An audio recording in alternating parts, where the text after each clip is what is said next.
మన పరమ తండ్రి పరిశుద్ధుడు నజరేయుడు మహోన్నతుడు లోక రక్షకుడైన యేసుక్రీస్తు పరిశుద్ధమైన నామంలో నా ఆత్మీయులందరికీ హృదయపూర్వక వందనం.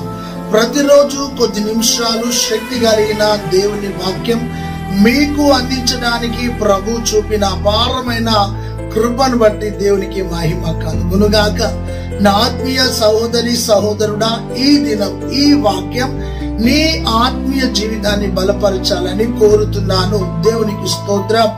మెడగది యూట్యూబ్ ఛానల్ సబ్స్క్రైబ్ చేసుకోండి. ప్రతిరోజు విడుదలవుతున్న శక్తి కలిగిన వాక్యాన్ని గ్రహించి విని అనుభవించుకుని ఆత్మీయ జీవితంలో బలపరచబడి ప్రభు కోసం బలమైన శూర కార్యాలు చేయాలని కోరుతూ ఈ వాక్యాన్ని మీకు అందిస్తున్నాను. నేటి మన దైవ సందేశం నడిపించే దేవుడు. నా ఆత్మీయ సహోదరి సహోదరుడా, దేవుడు తన ప్రణాళికలో నిన్ను నడిపిస్తాడు.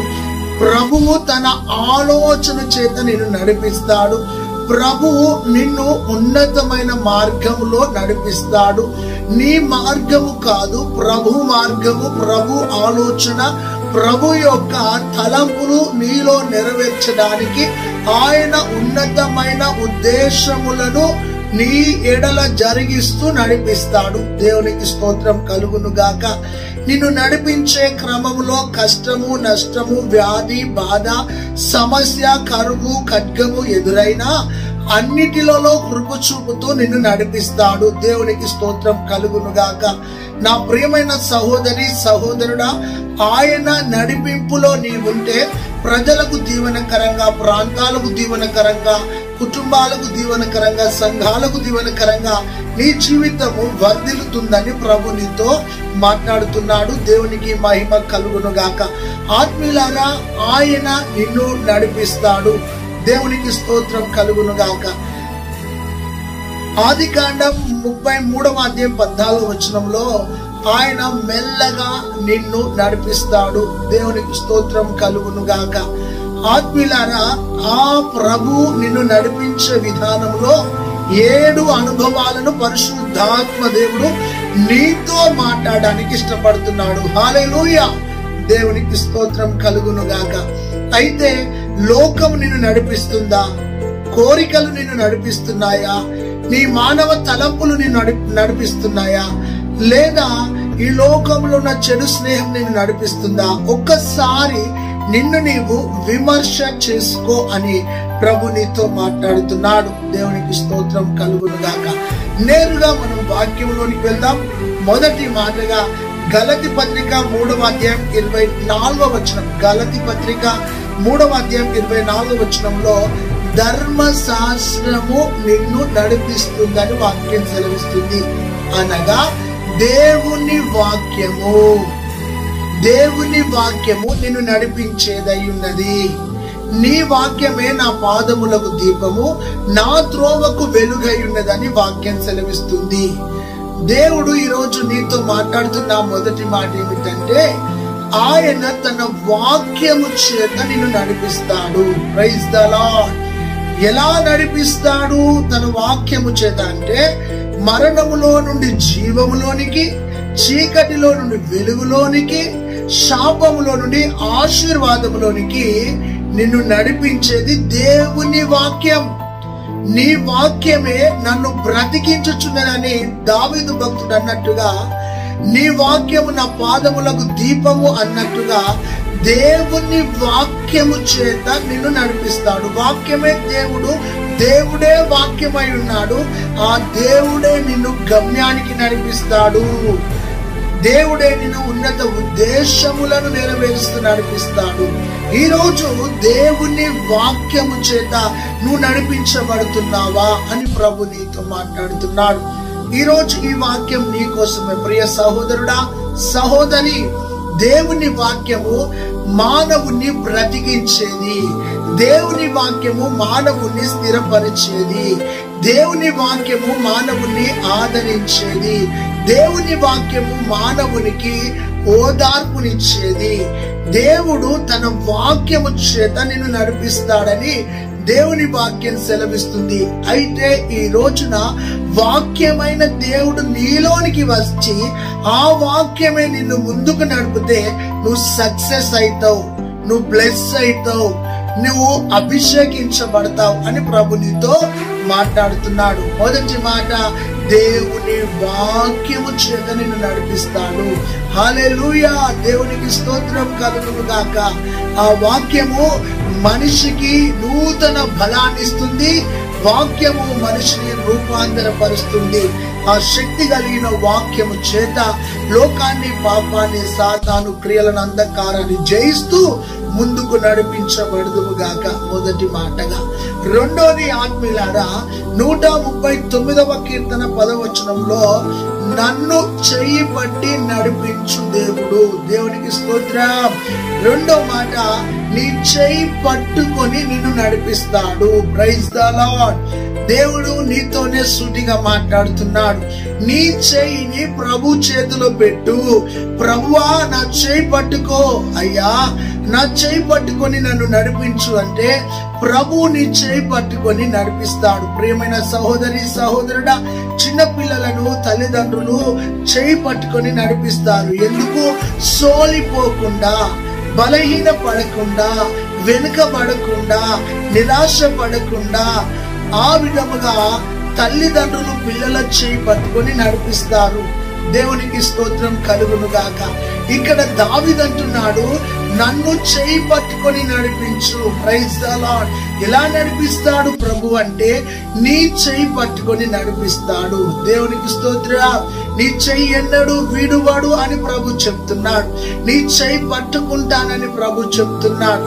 అయితే పేతురు మునిగిపోతుండగా ప్రభు తన చేయి పట్టుకొని లేపి ఆ నీళ్ల మీద నడిపించినాడు. సమస్యల గుండా నడిపించినాడు. ఆయనని చేయి పట్టుకొని నడిపించుతున్నప్పుడు లోయలు ఎదురైనా, కొండలు ఎదురైనా, సమస్యలు ఎదురైనా, నీ జీవితంలో అపజయాలు ఎదురైనా నువ్వు నిరాశపడద్దు. నీ చేయి పట్టుకున్నవాడు నమ్మదగిన దేవుడు. ఆ నమ్మదగిన దేవుడు నిన్ను గమ్యానికి నడిపిస్తాడు. దేవునికి స్తోత్రం. మొదటి మాటగా వాక్యము చేత నడిపించే దేవుడు. రెండవ మాటగా చేయి పట్టుకొని నడిపించే దేవుడు. దేవుడు నీతోనే మాట్లాడుతున్నాడు. ప్రియ సహోదరి, సహోదరుడా, నీ యవన జీవితాన్ని ప్రభు చేతిలో పెట్టు. ప్రియ చెల్లమ్మ, ప్రియ తల్లి, నిరాశపడుతున్నావా? నలిగిపోతున్నావా? రోగంతో బాధపడుతున్నావా? నీ జీవితంలో కృంగుదల ఎదురైందా? ఒంటరి పరిస్థితి ఎదురైందా? చితికిపోయిన స్థితిలో ఉన్నావా? నీ చేయిని ప్రభు చేతిలో పెట్టి, ప్రభువా నన్ను నడిపించయ్యా అంటే ఆయన తన ఉద్దేశములను నీలో నెరవేరుస్తూ తన ప్రణాళిక గుండా నీ చేయి పట్టుకొని నడిపిస్తాడు. Praise the Lord. హల్లెలూయా. నిన్ను నడిపించే దేవుడుగా మాట్లాడుతున్నాడు కదా.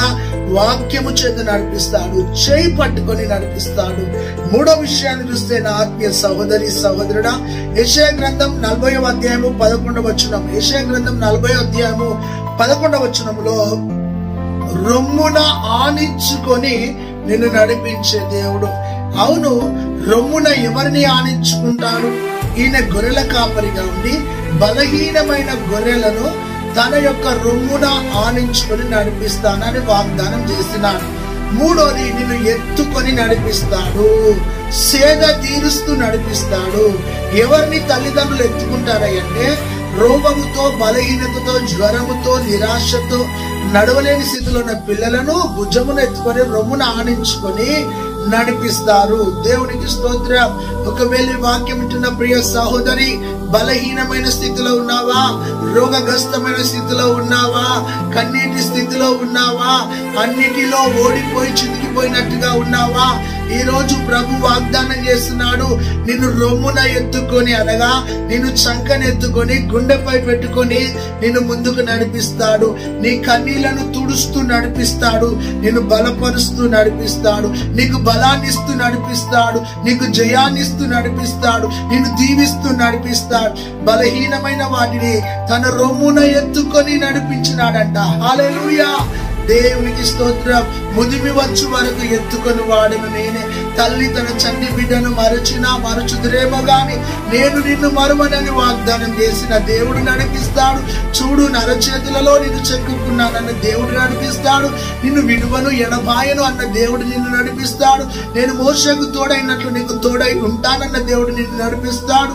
ఆయన నిన్ను స్వస్థపరుస్తూ నడిపిస్తాడు, దీవిస్తూ నడిపిస్తాడు, బలపరుస్తూ నడిపిస్తాడు, బలమిస్తూ నడిపిస్తాడు, శత్రువుల ఎదుట జయమునిస్తూ నిన్ను నడిపిస్తాడు. Praise the lord.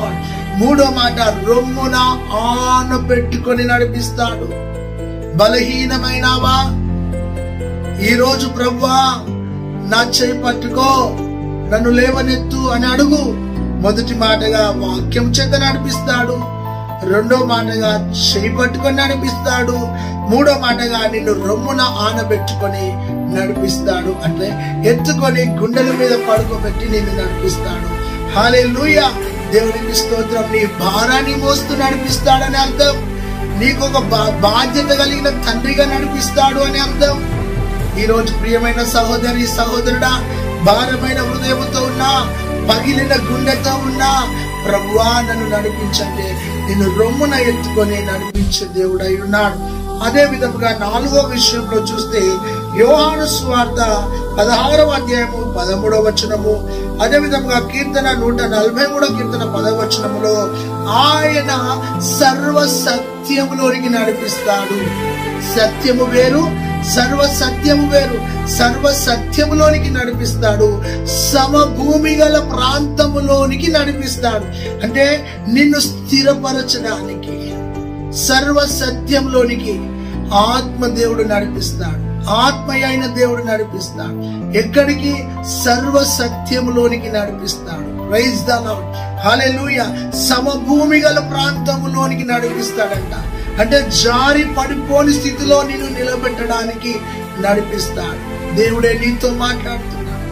అయితే ఒకవేళ నీవు మానసికంగా జారిపోతున్నట్టుగా, ఆత్మీయ విషయాల్లో జారిపోతున్నట్టుగా, నీవు ఒకవేళ పాదాలు తొనికి లేదా సాక్ష్యములో పడిపోతూ, ఒకవేళ నువ్వు సమభూమి గల ప్రాంతంలో లేని స్థితిలో ఉంటే, ఈ రోజు ప్రభు చెప్తున్నాడు సర్వ సత్యంలోనికి నడిపిస్తాడు. ఎలా? ఆత్మ ద్వారా నడిపిస్తాడు. పరిశుద్ధాత్ముడు నిన్ను నడిపిస్తాడు అని అర్థం. ఆ పరిశుద్ధాత్మ దేవుడు నీలో ఉంటే నీవు లోకాన్ని, పాపాన్ని, సాతాను శక్తులను జయిస్తావు. Praise the Lord. 4వదిగా ఆయన సర్వ సత్యంలోనికి నడిపించే దేవుడు. ఈరోజు వాక్యం వింటున్న ప్రియ సహోదరి సహోదరుడా, నువ్వు సర్వ సత్యములోనికి నడిపించబడాలని ప్రభు సూటిగా నీతో మాట్లాడుతున్నాడు. ఎలయనగా దేవుని యొక్క ఆత్మనంట, ఆ పరిశుద్ధాత్ముడు సర్వ సత్యంలోనికి నడిపించే దేవుడై ఉన్నాడు. అయితే ఈరోజు ఆ పరిశుద్ధాత్మ దేవుడే నిన్ను నడిపించడానికి ఇష్టపడుతున్నాడు. దేవుని ఆత్మ చేత ఎందరు నడిపించబడతారో వారందరూ దేవుని కుమారులు కుమార్తెలై ఉన్నారని వాక్యం సెలవిస్తుంది. కాబట్టి ప్రభువా నీ ఆత్మ ద్వారా నన్ను నడిపించు, నీ వాక్యం ద్వారా నన్ను నడిపించు, నా చేయి పట్టుకొని నడిపించు, రొమ్మున ఆనబెట్టుకొని ఆదరిస్తూ నన్ను నడిపించు. అయ్యా నేను సర్వ సత్యంలోనికి నడవాలయ్యా అని ప్రభువును అడిగితే ఆయన నిన్ను నడిపించే దేవుడై ఉన్నాడు. చెయ్యన్నడు విడువడు. దేవుడు నీకు తోడై ఉంటాడు. ఒకవేళ నువ్వు నడిచే మార్గంలో ముళ్ళ తుప్పలున్నా, రాళ్ల పొదలున్నా, గచ్చు పొదలున్నా, నడవలేని స్థితిలో ఉన్నా, దారి కనబడలేని స్థితిలో ఉన్నా, ఆయన ఎన్నడూ నిన్ను విడువడు. నిన్ను నడిపించే దేవుడై ఉన్నాడు. జలములలో పడి వెళ్ళినా అవి నిన్ను ముంచవు, అగ్ని జ్వాలలలో నువ్వు నడిచినా అవి నిన్ను కాల్చ జ్వాలవు. ఆయన నిన్ను నడిపించే దేవుడు సర్వ సత్యంలో నడిపిస్తాడంట. దేవునికి స్తోత్రం కలుగునుగా. ప్రియ సహోదరి సహోదరుడా, ఈ రోజు నన్ను నడిపించు ప్రభువా, నా కుటుంబాన్ని నడిపించు ప్రభువా, నా సేవను నడిపించు ప్రభువా, ఆత్మీయ విషయంలో వెనుకబడుతున్నాను నడిపించు ప్రభువా నువ్వు అడిగితే నా ప్రభు నేను నడిపించేవాడు. హల్లెలూయా. దేవునికి స్తోత్రం కలుగునుగా. 5వ విషయాన్ని చూస్తే ఆత్మీయులారా, ఇర్మియా గ్రంథం 31వ అధ్యాయం 9వ వచనంలో వారు ఏడ్చుచూ వచ్చెదరు, ప్రార్థించుచుండగా నేను వారిని నడిపించదను. ఇర్మియా 31:9లో ప్రార్థన ద్వారా నిన్ను నడిపించదు. ప్రార్థన ద్వారా. నీ ఆయుధం ప్రార్థన అయి ఉండాలి. నీవు ఎంతగా ప్రార్థిస్తావో అంతగా నువ్వు సమస్యను జయిస్తావు. సమస్యలు ఎక్కువగా ఉన్నప్పుడు ఎక్కువగా ప్రార్థన చేయి. మొదటగా నీకు చేయవలసిన ప్రార్థన ఏంటి తెలుసా? మోకాళ్ళ ప్రార్థన. ప్రార్థన సాతాను దుర్గాలను కూలగొడుతుంది. కాబట్టి నీ ఆత్మ జీవితంలో ప్రార్థన చాలా ప్రాముఖ్యమైనది. అయితే నీకు అన్నిటికీ పని ఉంటుంది, కానీ ప్రార్థన చేయడానికి పని ఉండదు. నీ కుటుంబ ప్రార్థన చాలా ప్రాముఖ్యం, వ్యక్తిగత ప్రార్థన చాలా ప్రాముఖ్యం, సంఘ ప్రార్థన చాలా ప్రాముఖ్యం. ఈ ప్రార్థన నీకు లేకపోతే నువ్వు ఓడిపోతావు. కాబట్టి ప్రార్థించుచుండగా నేను వారిని నడిపించదను. నీ ప్రార్థన బలిపీఠం బాగుందా? ప్రార్థన బలిపీఠం కట్టుకుంటున్నావా? ఒకవేళ నీ ప్రార్థన బలిపీఠం కూలిపోయిన స్థితిలో ఉంటే, ప్రభువా నా ప్రార్థన జీవితాన్ని పెంచుకుంటాను అని అడిగితే ప్రభు నిన్ను దీవిస్తాడు. దేవునికి స్తోత్రం కలుగును గాక. వారు ఏడ్చుచూ వచ్చి ప్రార్థించుచుండగా వారిని నడిపిస్తానని వాక్యం సెలవిస్తుంది. ప్రార్థన ద్వారా నువ్వు నడవాలి. దేవునికి స్తోత్రం. నీ బలం కాదు నిన్ను నడిపించేది, నీ కులం కాదు నిన్ను నడిపించేది, నీ ధనము కాదు నిన్ను నడిపించేది, నీ తెలివి కాదు, నీ లాజికల్ కాదు, ప్రార్థనయే నిన్ను నడిపించాలి. దేవునికి స్తోత్రం కలుగును గాక.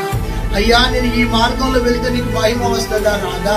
నేను ఈ మార్గంలో వెళ్ళాలా కానీ ఆయన మార్గాలను వెతుక్కుంటూ ఆయన మార్గంలో నువ్వు నడవాలని పరిశుద్ధాత్మ దేవుడు సూటిగా మాట్లాడుతున్నాడు.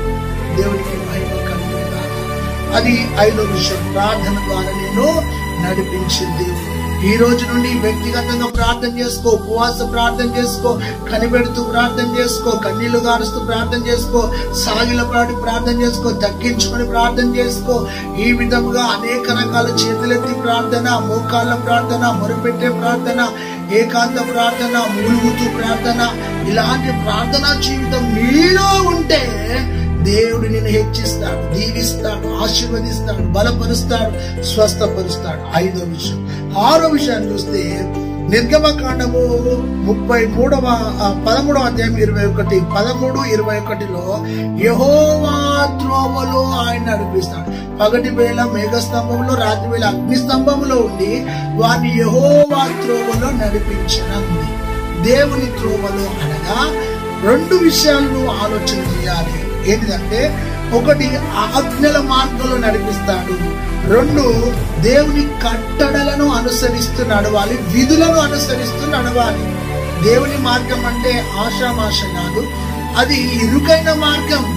విశాల మార్గంలో ఇష్టానుసారంగా జీవించచ్చు, కానీ యెహోవా త్రోవలో నిన్ను నడిపిస్తాడు. అంటే ఆయన వేసిన మార్గంలోనే నువ్వు నడవాలి, ఆయన త్రోవలోనే నువ్వు నడవాలని ప్రభు నీతో మాట్లాడుతున్నాడు. ఒకవేళ నీ సొంత డైరెక్షన్ లో వెళుతున్నావా, ఓడిపోతావు. సొంత ఆలోచనతో వెళ్తున్నావా, ఓడిపోతావు. సొంత తలంపులతో వెళ్తున్నావా, ఓడిపోతావు. బంధువులు నడిపినట్టు నడుస్తున్నావా, ఆచారాలు నడిపినట్టు నడుస్తున్నావా, ఈ లోకానుసారంగా నువ్వు నడుస్తున్నావా, జాగ్రత్త, ఓడిపోతావు, నవ్వుల పాలైతావు. నీ జీవితంలో చాలా భయంకరమైన పరిస్థితి ఎదుర్కొంటావు. యెహోవా త్రోవలో ఆజ్ఞలను అనుసరిస్తూ, విధులను అనుసరిస్తూ, నీ ఆత్మ జీవితంలో కట్టడలకు లోబడుతూ నడిచినప్పుడు దేవుడు కృప చూపుతాడు. ఇశ్రాయేలు ప్రజలు 40 సంవత్సరాలు యెహోవా త్రోవలోనే నడిచినారంట. Praise the Lord. మేఘము నడిపించింది, వారిని అగ్ని నడిపించింది, కృప నడిపించింది. ఆ విధంగా ఉన్నతమైన కృప ద్వారా ఇశ్రాయేలు ప్రజలు ముందుకు నడిచినారు. ఈ రోజున దేవుడే నీతో మాట్లాడుతున్నాడు. ధైర్యం తెచ్చుకో. దేవుని మార్గంలో, యెహోవా మార్గంలో నువ్వు నడిచినప్పుడు నువ్వు బ్లెస్ అవుతావు. చివరిగా ఒక మాట, నిర్గమకాండం 3వ అధ్యాయం 8వ వచనంలో, వారు వాగ్దాన దేశమునకు నడిపించబడి. Praise the Lord. ఏ దేశం? వాగ్దాన దేశానికి. అది పాలు తేనెలు ప్రవహించే దేశం. మనము పరమ కానానుకు నడిపించబడాలి. అయితే ప్రభు సూటిగా మాట్లాడుతున్నాడు కదా, వాగ్దాన దేశానికి యెహోషువ కాలేబును నడిపించబడ్డారు. దేవునికి మహిమ కలుగును గాక. మధ్యలో రాలిపోవద్దు, మధ్యలో ఆగిపోవద్దు, మధ్యలో చిక్కిపోవద్దు. దేవుని మార్గంలో ప్రభువే సూటిగా మాట్లాడుతున్నాడు. వాగ్దానం చేసిన దేవుడు నమ్మదగిన మాట మార్చుటకు ఆయన నరుడు కాదు. ఆకాశం భూమి గతించిన నా మాటల్లో సున్నైనా పొల్లైన పో అనే దేవుడే నీతో మాట్లాడుతుండగా నువ్వు ధైర్యం తెచ్చుకో. వాగ్దాన దేశానికి నడిపించయ్యా. సమృద్ధి కలిగిన పాలు తేనెలు ప్రవహించే దేశానికి ఇశ్రాయేలు ప్రజలను నడిపించినట్టుగా నిన్ను నడిపించబోతున్నా. ఆయన మార్గంలో నీ చెయ్యి విడువడు. ధైర్యం తెచ్చుకో. యవనస్తురాలా, ప్రభుని దీవించబోతున్నా. ప్రియ తల్లి, ఆత్మీయ విషయంలో చల్లారిపోయినావేమో, దేవుడు నిన్ను ముందుకు నడిపించబోతున్నాడు. ఈ రోజు ఈ వాక్యం ద్వారా ధైర్యం తెచ్చుకో. అయితే ఆయన వాగ్దాన దేశానికి ఇశ్రాయేల్ ప్రజలను నడిపించినట్టుగా, యోషువను కాలేబును నడిపించినట్టుగా గమ్యానికి నడిపించింది. నీ గురి యొద్దకు నడిపించింది. ఆయన నిన్ను ముందుకు నడిపిస్తాడు. ఒకవేళ నీ ఆత్మ జీవితంలో కొట్టబడుతున్నావా, అలల చేత నెట్టబడుతున్నావా, నీ ఆత్మీయ జీవితం అనే ధోని మునిగిపోతుందా, ముందుకు నడిపించు ప్రభువా. గమ్యానికి నడిపించు ప్రభువా. నేను మునిగిపోవద్దు ప్రభువా, నా చేయి పట్టుకో ప్రభు అని ప్రభుని నడిపించబోతున్నాను. ధైర్యం తెచ్చుకో. మరొకసారి గుర్తు చేస్తున్నాను, దేవుని వాక్యం ద్వారా నడిపిస్తాడు. చేయి పట్టుకొని నడిపిస్తాడు. రొమ్మున ఆనబెట్టుకొని నడిపిస్తాడు. సర్వసత్యంలోనికి నడిపిస్తాడు. ప్రార్థనతో ముందుకు నడిపిస్తాడు. ఆయన త్రోవలో కట్టడలను అనుసరింపజేస్తూ నడిపిస్తాడు. వాగ్దాన దేశానికి నడిపిస్తాడు. ఇంత చక్కగా నీతో మాట్లాడుతున్నాడు. అయితే నీ జీవితంలో ముందుకు నడవలేకపోతున్నావేమో కదా, సాగిపోలేకపోతున్నావేమో కదా. ఆనోకు వలె సాగేదా, నీ సాగేదా యేసు నీతో నా జీవిత కాలమంతా. ఈ రోజైనా ప్రభా నేను ముందుకు నడుస్తాను, నన్ను నడిపించు ప్రభా. నా ముందున్న సమస్యలను జయిస్తూ ఓడిస్తూ నేను ముందుకు సాగిపోవాలి. నా చేయి పట్టుకుని నన్ను నడిపించు ప్రభా. నా కాపరిగా ఉండి నన్ను ముందుకు నడిపించినప్పుడు ప్రభువు తప్పకుండా నిన్ను ముందుకు నడిపిస్తాడు. ఈ వాక్యం నీ హృదయంలో ఫలించును గాక. అడుగుతావా ప్రభా, సర్వశక్తిని నడిపించు, నన్ను ఎత్తుకొని నడిపించు ప్రభా, నన్ను గమ్యానికి నడిపించు ప్రభా. బలహీనమైపోతున్నాను ప్రభా, దినదిన వెనకబడిపోతున్నాను, నడిపించు ప్రభా అని ప్రభు పాదాల కాడ ప్రార్థించు. మహోన్నతుడమైన మా దేవా, మా తండ్రి, మా రాజా యేసయ్యా, నడిపించే దేవుడు మరి చక్కగా మాతో మాట్లాడాలి. కోటాను కోట్ల స్తుతులు స్తోత్రాలు చెల్లిస్తాం. ఈ 7 మాటలు మా హృదయంలో ఫలింపజేసి నీ నామమును ఘనపరచుకోమని యేసు నామములో ప్రార్థించి పొందినాం తండ్రి, ఆమేన్. తండ్రి, కుమార, పరిశుద్ధాత్మ త్రియేక దేవుని ప్రేమ, కృప, సమాధానం సదాకాలం మనకు తోడైండును గాక. ఆమేన్. యేసు రక్తమే జయం, ప్రభు యేసు రక్తమే జయం. యేసు నామమున సంపూర్ణ జయం కలుగును గాక. May God bless you. Praise the Lord. దేవుడు మిమ్మల్ని ఆశీర్వదించును గాక. ఈ YouTube channel Medagadi YouTube channel subscribe చేసుకోండి. చక్కని వాక్యం దీవించబడండి. వాక్యమే దేవుడు, దేవుడే వాక్యం. వాక్యమే నిన్ను నడిపించాలి, బలపరచాలి, స్థిరపరచాలి, దీవించాలి. వాక్యం ద్వారా సాతాను, పాపాన్ని, లోకాన్ని జయిస్తూ నీవు ప్రకాశించాలని కోరుతూ నా మాటలు ముగిస్తున్నాను. మే గాడ్ బ్లెస్ యు. ఆమేన్.